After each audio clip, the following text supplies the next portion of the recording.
Good morning students, स्वागत है आप सभी का ऑनलाइन क्लास में। और ऑनलाइन क्लास के माध्यम से हम पिछले कुछ दिनों से पीडीएफ के माध्यम से हम समझने की कोशिश कर रहे थे, पढ़ने की कोशिश कर रहे थे। आज से आपको वापस से ऑनलाइन क्लासेस जैसे पहले मिलती थी उसी तरीके के आपको आसानी के साथ प्रोवाइड करवा दी जाएगी। हम पढ़ रहे हैं एमए फाइनल ईयर की ज्योग्राफी, और एमए फाइनल ईयर की ज्योग्राफी के अंतर्गत हमने लास्ट की क्लास जब हमारी हुई थी उसमें औद्योगिक प्रदेशों को हमने समझने की कोशिश की थी कि औद्योगिक प्रदेश क्या होता है, क्या नहीं होता है। उसी कड़ी की श्रृंखला को आगे बढ़ाते हुए आज की इस कक्षा में हम औद्योगिक प्रदेशों से संबंधित ही आगे अध्ययन करना जारी रखेंगे। तो आज समझते हैं हम उन औद्योगिक प्रदेशों में जो औद्योगिक प्रदेश हमने पढ़े थे, उन औद्योगिक प्रदेशों के बारे में डिटेल से जानकारी आज की इस कक्षा में हम समझने की कोशिश करते हैं। पहले हमने आपको पीडीएफ की जो क्लासें थी उस पीडीएफ की क्लासों के माध्यम से आपको नोट्स बनाने में थोड़ी सी आसानी हुई होगी, आपने नोट्स बना लिए होंगे। अब उसको समझाने की बारी है, ठीक है। तो हम इन कक्षाओं का मकसद सिर्फ और सिर्फ आपको समझाना है, बाकी और कुछ इसका मकसद नहीं है। तो चलिए शुरू करते हैं भारत के औद्योगिक प्रदेशों। भारत के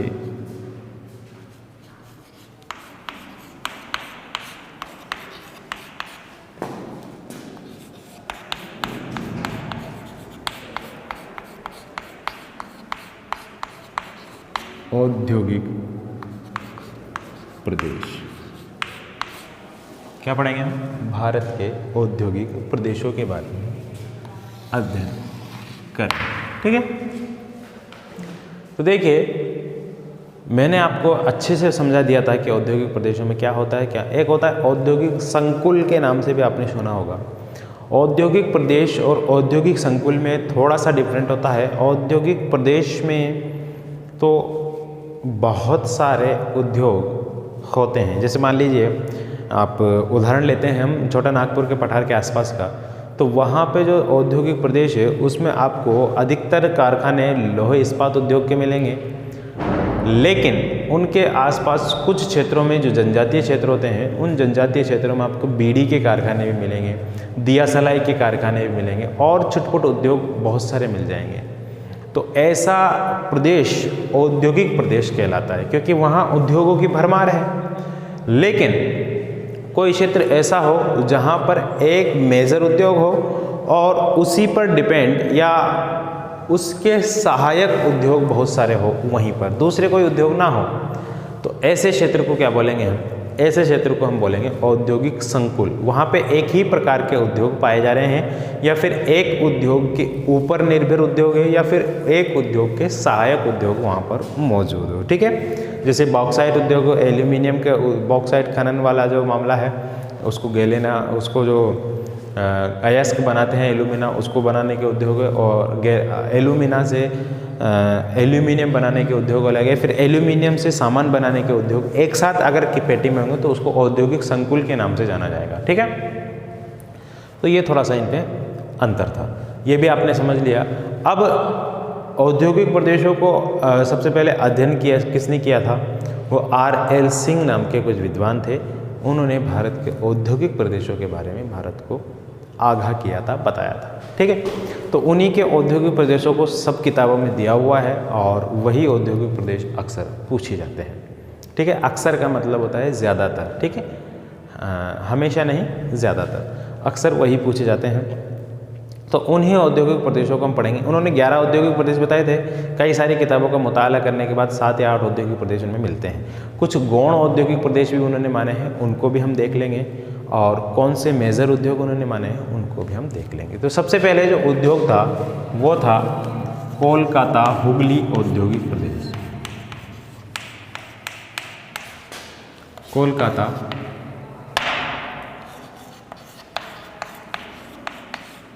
हुगली औद्योगिक प्रदेश।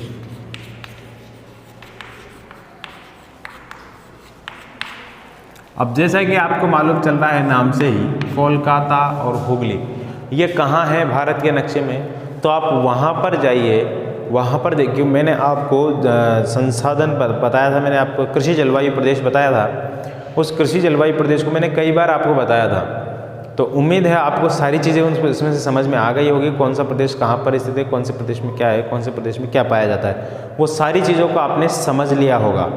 और देश के भौतिक प्रदेशों को, देश की जो प्रादेशिक स्थिति है उसको भी आपने अच्छे से जान लिया होगा, क्योंकि मैंने आपके सामने नक्शा यहाँ पर कई बार बना दिया है और कई बार मैंने आपको नक्शे के माध्यम से समझा दिया। अब आपको कोलकाता और हुगली का नाम जहाँ पर आ जाए तो आपको समझ लेना चाहिए कि ये क्षेत्र कहाँ है। और जिसके समझ में नहीं आया है ये अक्षरों को, इन शब्दों को पढ़ते, कि कोलकाता हुगली पढ़ लिया आपने, इसको पढ़ने के बाद भी आपके दिमाग में नहीं आई है वो स्थान, तो ये समझ लीजिए आपको और ज़्यादा मेहनत की ज़रूरत है जो आप नहीं कर पा रहे हैं। ठीक है, अगर आप इस तरीके से मेहनत नहीं कर पा रहे हैं तो आप कोई नहीं, मोबाइल चलाते हैं हम, मोबाइलों का दौर है, मोबाइलों में ज़्यादा हमारा टाइम बीतता है, तो आप ऐसा कीजिए, मोबाइल चलाइए आराम से, कोई दिक्कत नहीं है। मोबाइल चलाने के बाद आप क्या कीजिए, उसमें से गूगल मैप पे जाइए। गूगल मैप पे आप पूरी दुनिया घूमिए, उसमें भारत का अलग अलग सिटी, अलग अलग जगहों के आप घूमिए।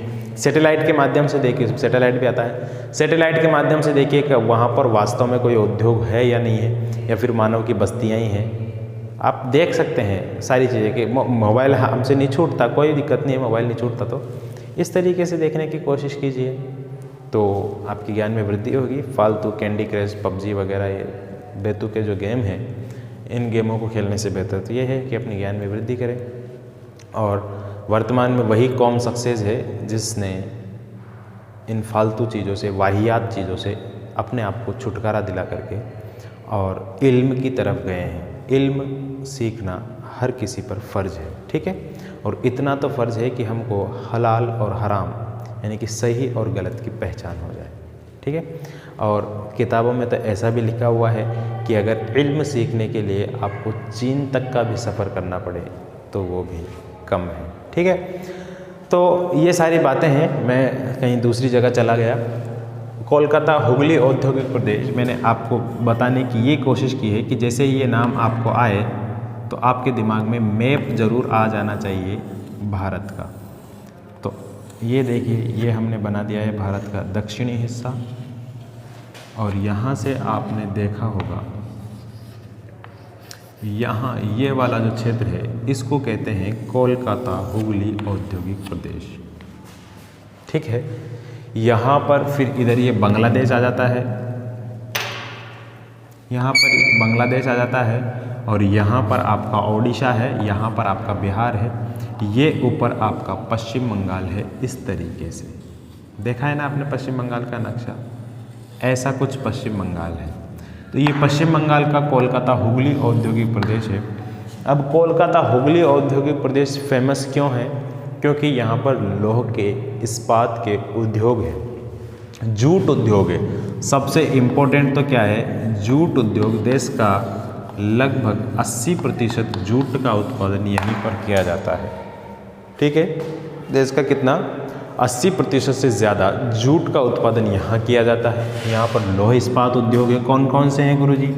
कुल्टी आपने नाम सुना है ना, बर्नपुर आपने नाम सुना है ना, हीरापुर आपने नाम सुना है ना, दुर्गापुर आपने नाम सुना है ना। ये सारे औद्योगिक प्रदेश कहाँ है? ये पश्चिम बंगाल में। एल्यूमिनियम उद्योग भी यहीं पर है, सीमेंट उद्योग के कारखाने भी यहाँ पर है, वनों के ऊपर आधारित उद्योग, क्योंकि यहाँ पर वनों पर आधारित उद्योग क्यों होने चाहिए यहाँ पर? क्योंकि वन है यहाँ पर, सुंदरवन, डेल्टाई वन है काफ़ी सारे, उन वनों के ऊपर आधारित दिया सलाई उद्योग है, बीड़ी उद्योग है, ये सारे सब भी यहाँ पर है। तो इस तरीके से ये एक पेटी है जहाँ पर उद्योगों की श्रृंखला पाई जाती है। इसी तरीके से जहाँ जहाँ देश में औद्योगिक श्रृंखला की पेटी पाई जाएगी वहाँ वहाँ हम उनका अध्ययन करेंगे, ठीक है। तो ये बात आपके क्लियर हुई। केवल आपको मैंने आपको लिखाने की जितनी भी चीज़ें थी वो सारी चीज़ें लिखा दी है, ठीक है। आप वहाँ से देख लीजिए इनकी क्या खासियत है क्या नहीं है। आपको डायग्रामेटिकली तरीके से मैप के माध्यम से मैं आपको समझाने की कोशिश कर रहा हूँ, और आपकी इमेज बनाने की कोशिश कर रहा हूँ मैं, आपकी क्या कहते हैं उसको, दिमाग में एक चित्र बनाने की कोशिश कर रहा हूँ मैं आपके, कि वो उद्योग आपको कहाँ मिलेगा, ठीक है। तो ये औद्योगिक पेटी आपको मिलेगी यहाँ पर। कोयला यहाँ पर सस्ता मिल ही जाता है, पास में रानीगंज की है, इधर से बोकारो से ले लीजिए, झरिया से ले लीजिए, जहाँ से चाहिए वहाँ से कोयला आप ले सकते हैं। पानी की कोई कमी है नहीं, गंगा नदी ऊपर से निकल रही है तो नीचे हुगली नदी है। ये हुगली औद्योगिक प्रदेश है ना, ये हुगली नदी के नाम पर है। कौन सी नदी है? हुगली। देखिए यहाँ से आपकी ये गंगा नदी आ रही है और गंगा नदी वैसे तो ये बांग्लादेश में इंटर कर जाएगी, यहाँ से इधर बांग्लादेश है, लेकिन इसकी एक शाखा बांग्लादेश में जाने से पहले ही इधर मोड़ दी जाती है। ये मुड़ गई है, ये समझ लीजिए। इसको हुगली नदी के नाम से जाना जाता है। कोलकाता की लाइफलाइन कहते हैं इसको, कोलकाता की जीवन रेखा। कोलकाता इसी नदी के किनारे पर बसा हुआ है, ठीक है। या कह सकते हैं कि यह नदी कोलकाता के किनारे होकर बहती है, दोनों ही एक बात है, ठीक है। तो यहाँ पर यह औद्योगिक श्रृंखला मौजूद है, ठीक है। चलिए इसके बाद दूसरा कौन सा था? राउरकेला औद्योगिक प्रदेश था हमारा दूसरा, उसको हम देख लेते हैं। राउरकेला और जमशेदपुर आपका औद्योगिक प्रदेश था। तो दूसरे जो औद्योगिक प्रदेश है उसका नाम है राउरकेला, जमशेदपुर और आसनसोल। देखिए ये औद्योगिक प्रदेश उसकी तुलना में बड़ा है, क्योंकि वो कोलकाता हुगली जो औद्योगिक प्रदेश था वो एक ही राज्य में की सीमा में था। बाकी ये देखिए राउरकेला आपको मिलेगा ओडिशा में, जमशेदपुर मिलेगा आपको झारखंड में, आसनसोल मिलेगा आपको पश्चिम बंगाल में। तो ये जो तीनों हैं ये तीनों अलग अलग राज्यों में हैं, लेकिन हम औद्योगिक प्रदेश की बात कर रहे हैं, ना कि किसी राज्य के क्षेत्र के संदर्भ में पढ़ रहे हैं, भारत के क्षेत्र में पढ़ रहे हैं। तो औद्योगिक प्रदेश में किसी प्राकृतिक प्रदेश की सीमाओं का कोई लेना देना नहीं है, ठीक है। तो ये देखिए ये भारत का वही नक्शा है जो अभी हमने आपके सामने ड्रा किया था। यहाँ से इधर जाएंगे तो ये आपका पश्चिम बंगाल, डेल्टा कुछ इस तरीके से बनाया जाता है। पर जो बांग्लादेश का तट है वो इस तरीके से कुछ कटाफटा नीचे से, क्योंकि नदियाँ जाती हैं तो आपस काट देती है उसको, ठीक है। तो ये देखिए ये आपका ओडिशा है और इसी ओडिशा के पास यहाँ पर आपको झारखंड मिलेगा इसके ऊपर, और यहाँ पर आपको मिलेगा पश्चिम बंगाल। तो इसी तीनों के मध्य में यह है औद्योगिक श्रृंखला, औद्योगिक पेटी है, ठीक है। ये औद्योगिक श्रृंखला यहाँ पर मौजूद है। तो यहाँ पर देखिए बहुत ज़्यादा मात्रा में लौह इस्पात उद्योग लगे हुए हैं। राउरकेला आप सभी जानते हो, ये लौह इस्पात उद्योग का नाम है। इस पर आधारित कई सारे उद्योग भी यहाँ पर, क्योंकि लोहा जब जहाँ जहाँ उद्योगों में लोहे को उत्पादित किया जाएगा तो उन लोहे को ऐसा तो नहीं भाई हमको लोहा चाहिए, भाई हम अगर किसी चीज़ चाहिए हमको लोहे की तो लोहा तो नहीं चाहिए होगा ना, हमको लोहे की चीज़ें चाहिए होती है ना। तो जब ज़मीन से लोहा निकाला जाता है लौह अयस्क के रूप में, तो पहले उसको शुद्ध किया जाता है, उसके कारखाने होते हैं, लौह इस्पात उद्योग होते हैं। फिर उन लौह इस्पात उद्योगों में उनके उद्योग अलग होते हैं जो चीज़ें बनाई जाती हैं। लोहे की कुर्सियाँ बनाई जाती है, टेबल बनाई जाती है, तमाम तरीके की मशीनें बनाई जाती है, गाड़ियाँ बनाई जाती है, कलपुर्जे बनाए जाते हैं, हवाई जहाज बनाए जाते हैं, मालगाड़ी के डिब्बे बनाए जाते हैं, रेलगाड़ी के डिब्बे बनाए जाते हैं, बसें बनाई जाती है, कारें बनाई जाती हैं, और जितनी भी चीज़ें होती है वो सारी चीज़ें लोहे से बनाई जाती है। तो उनको बनाने के अलग अलग इंडस्ट्री होगी, ठीक है। ऐसा तो नहीं होगा एक ही उद्योग में रेल का डिब्बा बन रहा है, एक ही उद्योग में आप घी का डिब्बा बन रहा है, ऐसा तो नहीं होगा ना। उसके जो उद्योग है वो अलग अलग वहीं पर आसपास ही होंगे, ठीक है। तो वो औद्योगिक पेटी का निर्माण करता है। बात समझ में आ रही है ना आपके? देखिए समझ में आ गई ना। रेल का डिब्बा उसी फैक्ट्री में नहीं बनेगा जिस फैक्ट्री में घी का डिब्बा बनता है। घी का डिब्बा भी लोहे का होता है ना, तेल का, वनस्पति घी जो आपका डालडा का आता है, इसके अलावा सरस घी वगैरह, पीपा नहीं आता वो। इसके अलावा आपको मशीनें बनानी, तो मशीनें भी रेल के डिब्बे वाले इसमें थोड़ी बनेगी, मशीन के लिए अलग उद्योग लगाना पड़ेगा आपको।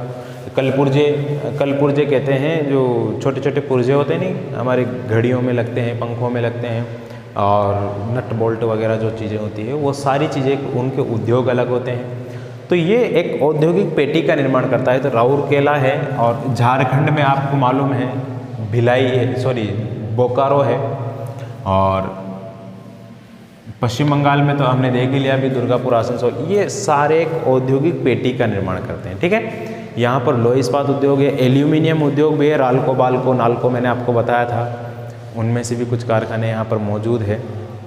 इसके अलावा इस्पात के उद्योग है, यहाँ पर मैंगनीज के उद्योग है, कुछ उद्योग यहाँ पर तांबे के भी हैं। इसके अलावा सीमेंट उद्योग भी यहाँ पर पनप रहा है। इसके अलावा कृषि आधारित काफ़ी सारे उद्योग यहाँ पर मिल जाएंगे आपको। ये सारे एक औद्योगिक पेटी का निर्माण करते हैं। यहाँ पर दामोदर नदी घटी है, दामोदर नदी है, स्वर्ण रेखा नदी है, महानदी है।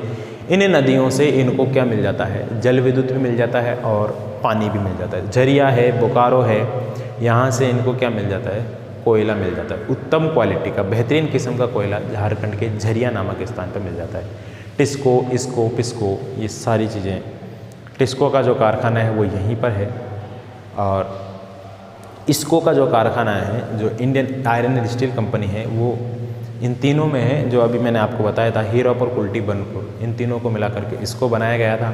जबकि जो टिस्को है, Tata iron and steel company, वो जमशेदपुर में है। ठीक है, तो ये सारी चीज़ें हैं जो इस औद्योगिक प्रदेश को विशेष बनाती है। ठीक है, तो ये औद्योगिक प्रदेश भी आपके समझ में आ गया होगा। इसके बाद तीसरा औद्योगिक प्रदेश देखते हैं। तीसरा औद्योगिक प्रदेश कहाँ मिलेगा?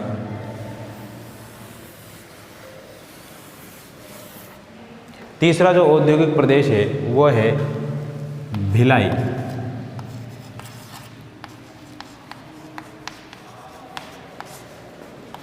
जबलपुर, बिलासपुर।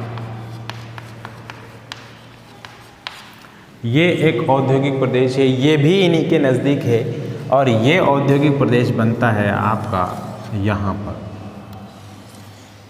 ये देख लिया आपने, तो ये औद्योगिक थोड़ा सा अंदर बनता है ये, क्योंकि यहाँ पर ये एमपी वाला क्षेत्र आ जाएगा और यहाँ पर ये छत्तीसगढ़ वाला क्षेत्र आ जाएगा। ठीक है, इन दोनों में ये औद्योगिक प्रदेश फैला हुआ है। यहाँ पर भी नदियाँ हैं। कौन सी नदियाँ हैं यहाँ पर? देखिए, यहाँ पर छत्तीसगढ़ में आपको मिल जाएगी महानदी, मिल जाएगी आपको, और कुछ और नदियाँ, स्वर्ण रेखा नदी मिल जाएगी, बोकारो नदी भी इधर से आ जाती है। एमपी में आपको हीरे की खान मिलेगी, पन्ने की खान मिलेगी आपको। इसके अलावा वन काफ़ी मात्रा में यहाँ पर मौजूद है। भारत में सबसे ज़्यादा वन क्षेत्र रखने वाला राज्य है एमपी। ठीक है, प्रतिशत में नहीं, जबकि क्षेत्रफल की दृष्टि से पहला स्थान है इसका। ठीक है, तो वन की मात्रा भी काफ़ी, वनों पर आधारित उद्योग कई सारे मिलेंगे। छत्तीसगढ़ में भिलाई औद्योगिक प्रदेश यहाँ पर मिलेगा आपको, जो लोह इस्पात का कारखाना है, और उद्योग भी काफ़ी सारे मिलेंगे। तो इस तरीके से ये सारी चीज़ें जो है यहाँ पर औद्योगिक प्रदेश का निर्माण करती है। ठीक है, इसी तरीके से कुछ और औद्योगिक प्रदेश है हमारे भारत में। उन सारे औद्योगिक प्रदेशों का धीरे धीरे एक एक क्लास के माध्यम से हम अध्ययन करते चलेंगे।